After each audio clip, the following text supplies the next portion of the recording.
Cuttack Jawaharlal Nehru indoor stadium रे अनुष्ठित होईछि प्रथम जातीय यूथ ताइकोंडो प्रतियोगिता। देशर विभिन्न राज्यर प्रतियोगी माने अंशग्रहण करिछन्ति। तेबे एही कार्यक्रम रे मुख्य अतिथि भाव ओडिशा ओलंपिक संघर सभापति समीर महांती, सम्मानित अतिथि भाव एथलीट दुती चांद प्रमुख जोग देइथिले। तेबे भारतीय क्रीडार ओलंपिक विजन एवं युव क्रीड़ाविद भूमिका संपर्क में कहवा सह श्रृंखला कठिन परिश्रम नियमित अभ्यास माध्यम युवपीढ़ी अंतर्जातीय स्तर में देशर गौरव बढ़ाई पारिबे बोली कहिसेंति ओडिशा ओलंपिक संघर सभापति समीर महांती।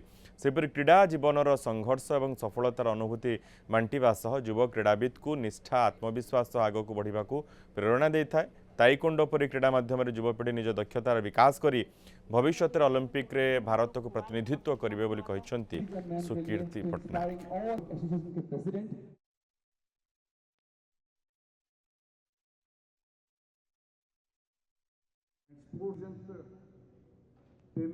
केंद्र सरकार और राज्य सरकार डबल इंजिन सरकार जो भली भाव में स्पोर्ट्स को प्रायोरिटी दौची एवं प्लेयर्स मानू कोचेस मानू एकाठी करे जो कंपटीशन करुच्ची ये निश्चित रूपे ओडिशार पिला माने आज ये सर्वभारतीय कंपटीशन में भाग नहीं निश्चित रूपे आगामी दिन में नेशनल लेवल को जिबे इंटरनेशनल लेवल को मध्य जिबे।